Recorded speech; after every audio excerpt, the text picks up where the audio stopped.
Кайырлы күн, құрметті көрермен. Каналыма қош келдіңіздер.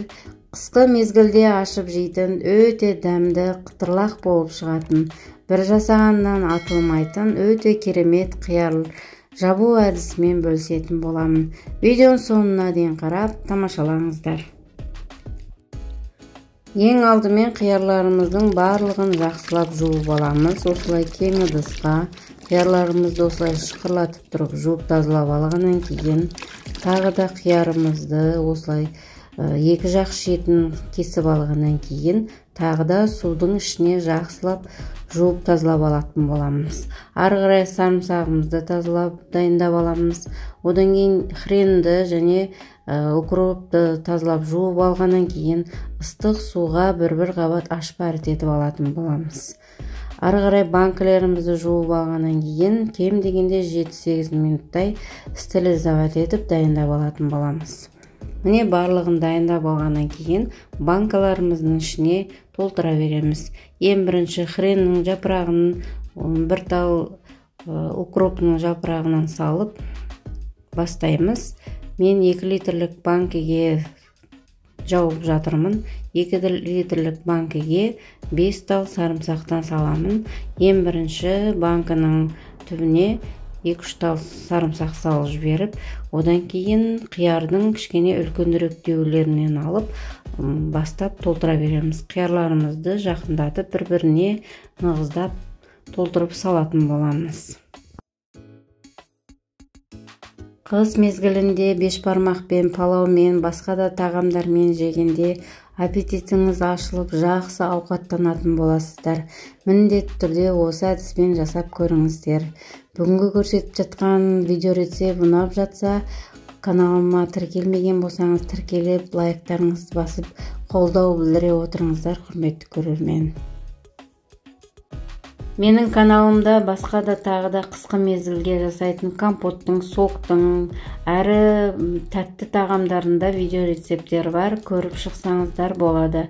Әсіресе қонақ шақырғанда өте дастарханның сәнін ашатын өте дәмді пирогтардың видео рецепттері тұр.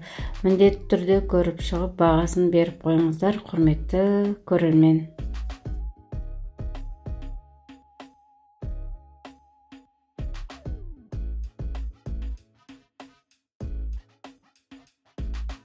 Міне құрметті көрермен, осылай барлық қиярларымызды банкілерімізге толтырып алғаннан кейін ыстық қайнап тұрған су құятын боламыз. Ыстық қайнаған суымызды құйып банкілеріміздің барлығын толтырып шыққаннан кейін кем дегенде 20-25 минутқа қойып қоятын боламыз. Міне енді ары қарай осылай 25 минуттай уақыт өткеннен кейін банкілеріміздің ішіне бірінші құйып алған суымызды төгіп тастайтын боламыз. Осындай арнайы қақпақпенен төгіпсеңіздер өте ыңғайлы, дүкеннен сатып алсаңыздар болады. Болмай жатса, өзінің жаңағы жауып тұрған крышкасын қисайтып, барлық суларынан төгіп алатын боламыз.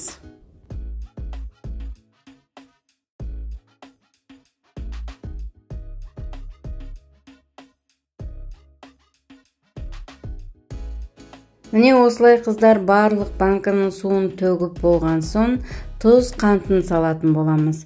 2 литрлік банкіге 2 ас қасық толтырмай тұз, 1 ас қасық толтырмай қант саламыз.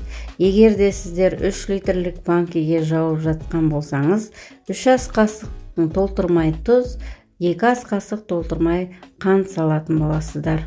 Осылай барлық қант тұзын салып алған соң қара бұршақ бұрышын салатын боламыз. Мен көз мөлшермен 10 талдай бұрыш салып шықтым. Ары қарай қайнап тұрған ыстық суымызды толтырып құйып шығамыз. Осы жерде әркім әрқалай суын құйып жауып жатады.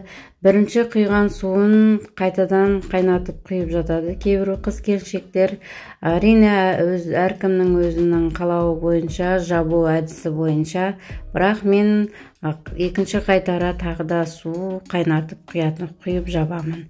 Сіздер де осылайда бір қабат жауып көріңіздер. Өйткені қыстың күні тек қана қиярын ғана жеп қоймайсыз, суында рахаттанып ішетін боласыздар.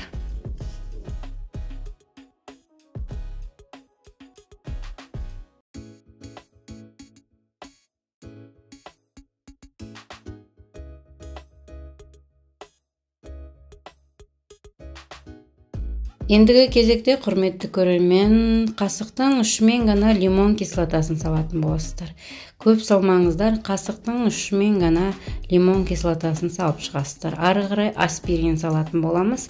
2 литрлік банкіге 2 тал аспирин, егер 3 литрлік банкіге жапсаңыз 3 тал аспириннен салып шығасыздар.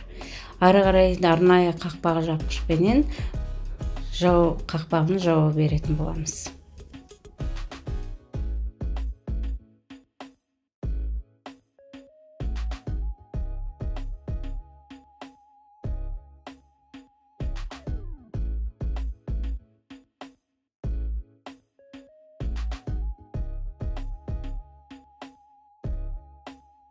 Міне банканың қақпағын жақсылап жауып алған соң, кішкене ары-бері аунатып аламыз, тұз, қанты толық араласу үшін.